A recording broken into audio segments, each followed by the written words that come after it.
jamaah, oh jamaah. Alhamdulillah. Alhamdulillahirabbil alamin. Senang sekali kita masih di Islam itu Indah. Kita lanjutkan lagi pembahasan kita pagi hari ini jamaah. Tema kita masih sama. Hati-hati jika tanda ini terjadi di sekitar kita. Aku punya tayangan lagi loh. Ribuan burung gagak terbang di langit Wuhan. Kita lihat tayangannya, silakan. Dikutip Tribun Newswiki dari Daily Star Rabu 12 Februari 2020, tampak ribuan gagak terbang bergerombol yang menyebabkan kekhawatiran publik. Ribuan burung gagak tersebut diketahui terbang dan berkeliaran di Jalan Wuxi di distrik Jiangxi, Wuhan. Burung-burung tersebut tampak sesekali turun ke jalan dan mematuk jalan di bawah mereka. Dalam rekaman lain, tampak segerombolan besar makhluk gelap telah ditangkap di kota Xining yang membuat para netizen Cina mempertanyakan keberadaan mereka di provinsi tersebut.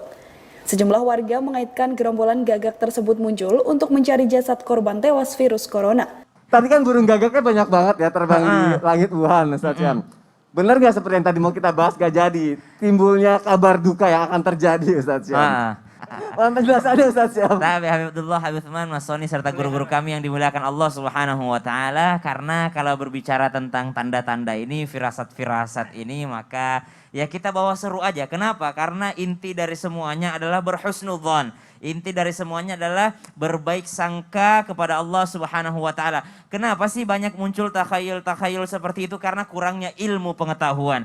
Maka salah satu tugas baginda Nabi SAW diutus ke masyarakat kota Makkah, yang mana kota Makkah itu sudah dipenuhi dengan takhayul-takhayul seperti itu. Maka yang berkaitan dengan burung pun banyak sekali. Tatayyur namanya. Ya, maka disebutkan tatayyur. Tatayyur itu kalau burungnya mengarah ke sini kita jadi berangkat. Kalau burungnya mengarah ke sini terbangnya maka jangan berangkat. Maka subhanallah ini sudah lama kejadiannya. Termasuk mereka ketika melihat burung hantu maka mereka tidak ada yang melakukan pekerjaannya. Why? Karena mereka menganggap burung hantu itu pembawa sial. Jadi mereka tidak mau melanjutkan pekerjaannya. Sama juga burung gagak itu berarti ada yang akan meninggal dunia. Subhanallah. Berarti nggak ada burung sama sekali yang bisa lewat gitu ya.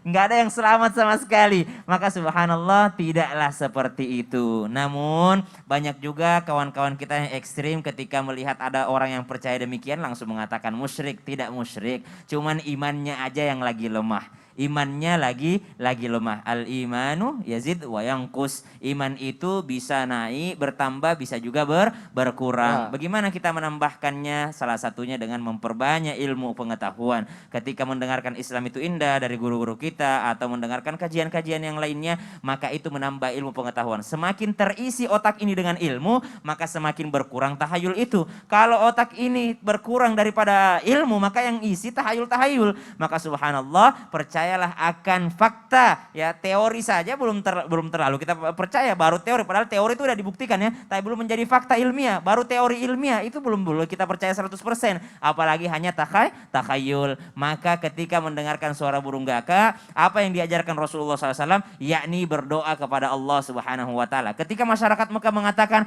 wah ada suara burung hantu membawa sial, maka Nabi SAW tidak menyalahkan mereka. Nabi cuma mengajarkan, kalau ada kamu anggap sesuatu yang membawa sial, maka mintalah perlindungan kepada Allah Subhanahu wa taala. Ana Abdullah, katakan saya hamba Allah dan la haula wala quwata illa billah. Tidak ada kekuatanku, tidak ada dayaku, tidak ada upayaku kecuali dari Allah Subhanahu wa taala. Maka itu tidak akan bisa membahayakanmu. Karena kita dari dulu ini kan banyak sekali yang namanya takhayul demikian. Suara burung gagak lah, apalah. Mungkin secara ilmiah bisa dibuktikan bahwa mungkin bisa jadi mereka datang karena mencium bau bangkai atau apa. Jadi mati dulu baru datang. Bukan datang dulu baru mati. Ada bangkainya. Ya, ada bangkainya dulu baru datang burung gagaknya.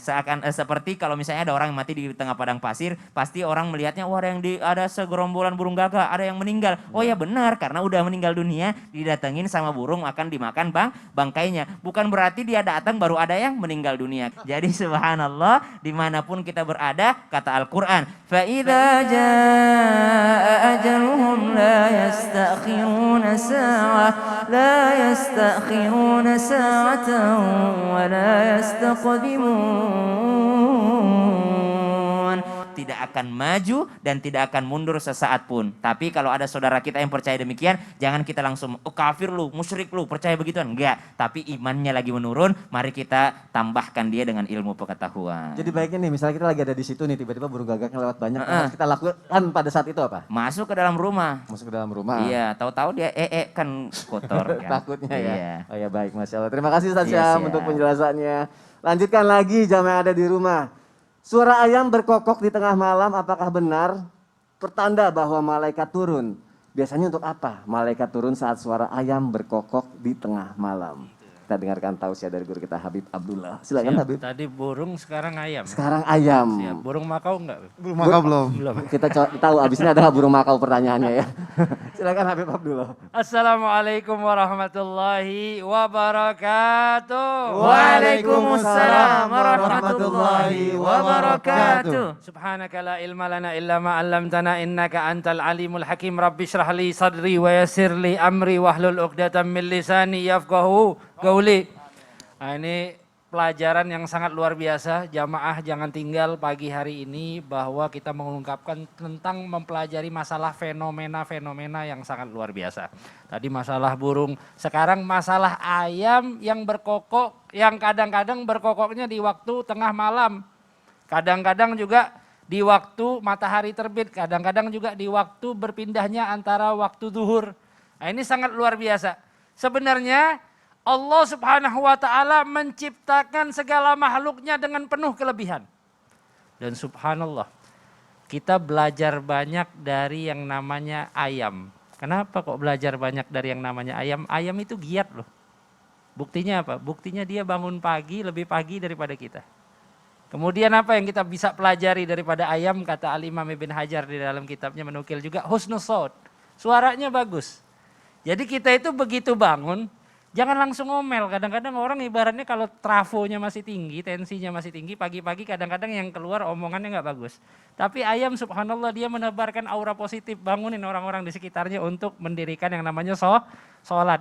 Bahkan para alim ulama Syafi'iyah menganggap bahwa bertandanya perpindahan daripada waktu, masuk waktu subuh, mendekati waktu subuh itu tandanya adalah bunyi ayam berkokok dan lain sebagainya. Kemudian di antara pelajaran yang kita bisa ambil daripada ayam jantan ini adalah dia gemar berbagi, sakho, dermawan. Kita lihat kalau ayam jantan itu makan nggak mau sendirian, pasti nungguin yang lain, subhanallah. Nah, ini pelajaran yang sangat luar biasa yang diajarkan oleh baginda Nabi besar Muhammad SAW. Dan juga Rasulullah SAW menyatakan bahwa ketika ayam itu dia berkokok, ternyata dia melihat para malaikat sedang turun. Bahkan Al-Habib Utsman bin Yahya, njid daripada Habib Utsman yang saat ini bersama kita, mengajarkan ada salah satu doa ketika mendengar ayam berkokok, yaitu La ilaha illallah, Allahumma inni as'aluka min fadlik. Pendek doanya. Ayam itu ketika dia melihat malaikat, dia sebenarnya mengucapkan kalimat La ilaha illallah. Tapi karena kuping kita masih kuping ibaratnya belum mendengar daripada hakikat apa yang diucapkan oleh ayam tersebut, terdengarnya adalah suara kokokan ayam tersebut. Nah, setelah dikaji menurut para ilmuwan bahwa retinanya ayam, matanya ayam itu ternyata lebih tajam daripada manusia. Dapat membedakan dimensi warna lebih top daripada manusia. Makanya Nabi Muhammad SAW menyatakan bahwa ayam dapat melihat daripada cahayanya para malaikat ketika turun ke bumi. Tapi luar biasa. Nabi nggak pakai penelitian apa-apa, orang penelitian pakai tim, pakai segala macam di Amerika, di negara-negara yang terdepan dan lain sebagainya, mereka baru menemukan bahwa ayam itu mempunyai kerucut retina yang lebih luar biasa daripada manusia. Sehingga kalau kita lihat, kalau kayak kita pakai kacamata yang Polaroid, kalau kita pakai kacamata yang mungkin yang kayak gitu bisa ngelihat kayak apa? Sinar-sinarnya agak berbeda. Nah, ayam itu posisinya mungkin kayak seperti itu, kurang lebihnya. Dia dapat melihat sinar yang berbeda. Sehingga apa? Sehingga ketika ayam ini melihat para malaikat turun ke buminya Allah Subhanahu wa taala, ia pun berkokok yang laksana mengucapkan kalimat La ilaha illallah. Makanya dianjurkan juga ketika kita mendengar suara ayam berkokok di pagi hari di waktu sahur, kita untuk mengucapkan kalimat la ilaha illallah atau ditambahi Allahumma inni as'aluka min fadlik. Wallahu taala alam. Masya Allah, berarti benar ya pada Ahsan, saat Kak. itu ayam melihat ya Bib Iya, ya. betul. Dan dia ininya berkokok itu sebenarnya mengucapkan la ilaha illallah. La itu ilaha ya. illallah. Cuma kita sebagai manusia tidak sadar atau tidak bisa mendengar itu ya Bib ya. Masya Allah, terima kasih Habib Abdullah untuk Jazakumullah khair. penjelasannya. Sebelumnya aku minta maaf untuk Habib Usman karena tadi kita sudah bahas mengenai gagak dan ayam, tapi kali ini bukan burung makau, tapi kucing. Nih, nggak sengaja nabrak kucing Habib. Ada tayangannya Bib. Kita lihat tayangannya jamaah, silakan. Mana nih bocah berdua? Lama amat ya ditungguin.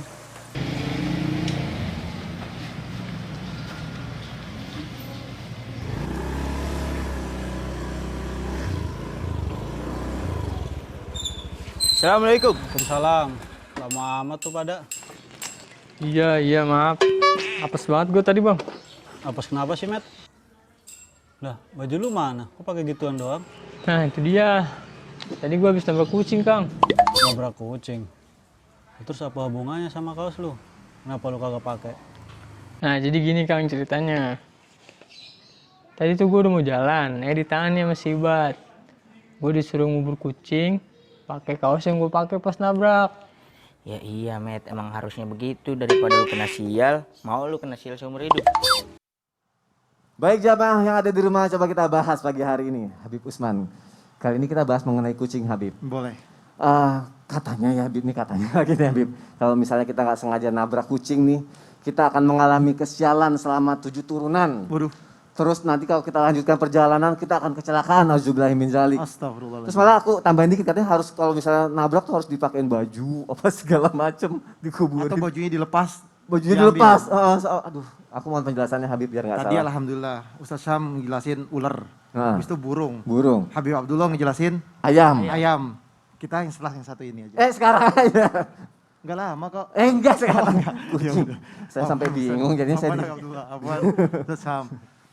Bismillahirrahmanirrahim. Allahumma sholli ala sayyidina Muhammad wa ala ali sayyidina Muhammad. Tidak ada kesialan. Ingat, tidak ada kesialan dalam semua kehidupan yang ada di muka bumi ini karena semuanya ada dalam ketentuannya Allah Subhanahu wa taala. Kudrat iradat milik Allah, dengan kehendaknya dan keinginannya milik Allah Subhanahu wa taala. Ma'asaba min musibatin illa biiznillah.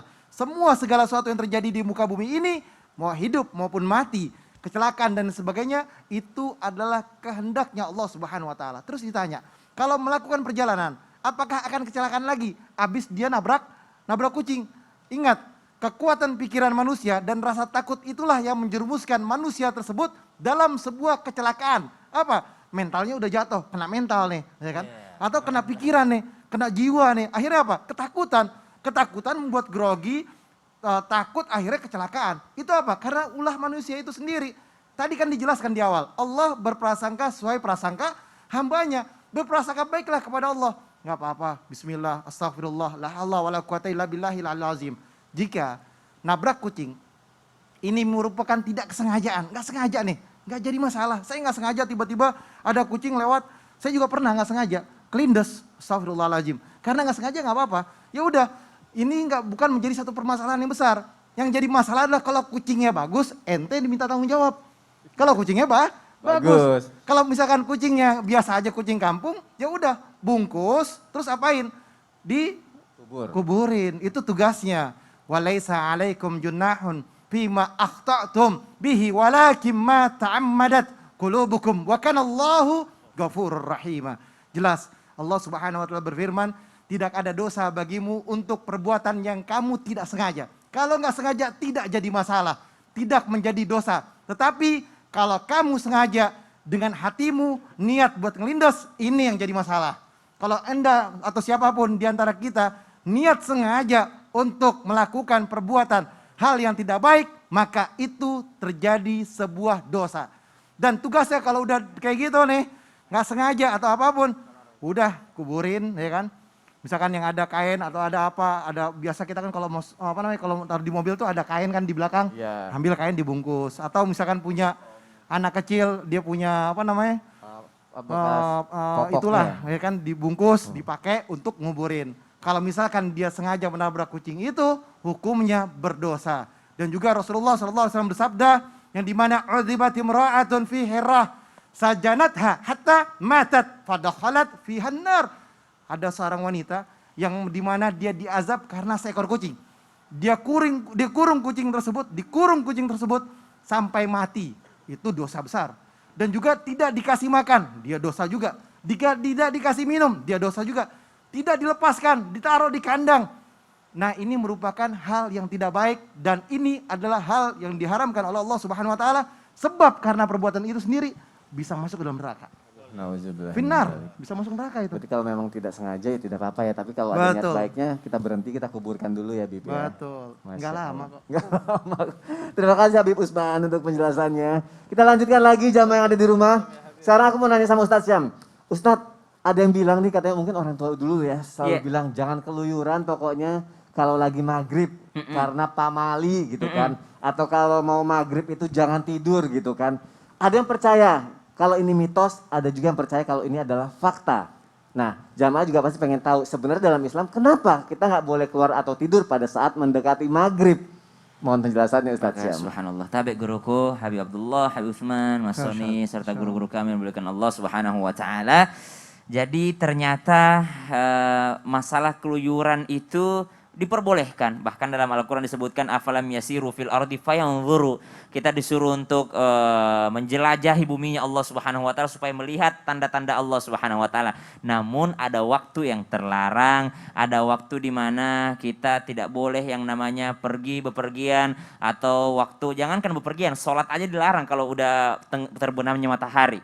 Nabi Shallallahu Alaihi Wasallam mengajarkan kepada kita semua dari sahabat Jabir radhiyallahu an, sebagaimana Rasulullah Shallallahu Alaihi Wasallam bersabda, ketika waktu malam tiba maka laranglah anak-anakmu untuk keluar rumah. Jadi yang paling riskan itu biasanya adalah anak-anak. Karena jin itu bertebaran ya. Karena setan itu berinteraksi dan bertebaran pada waktu itu. Jadi menjelang maghrib. Ketika waktu isya sudah lewat, maka kalian boleh membiarkan mereka bermain. Dan tutuplah pintu sambil berzikir kepada Allah Subhanahu wa taala. Pintu, jendela semuanya ditutup ketika masuk waktu maghrib. Saya sampai sekarang kalau masuk waktu maghrib nggak enak perasaan kalau di luar rumah.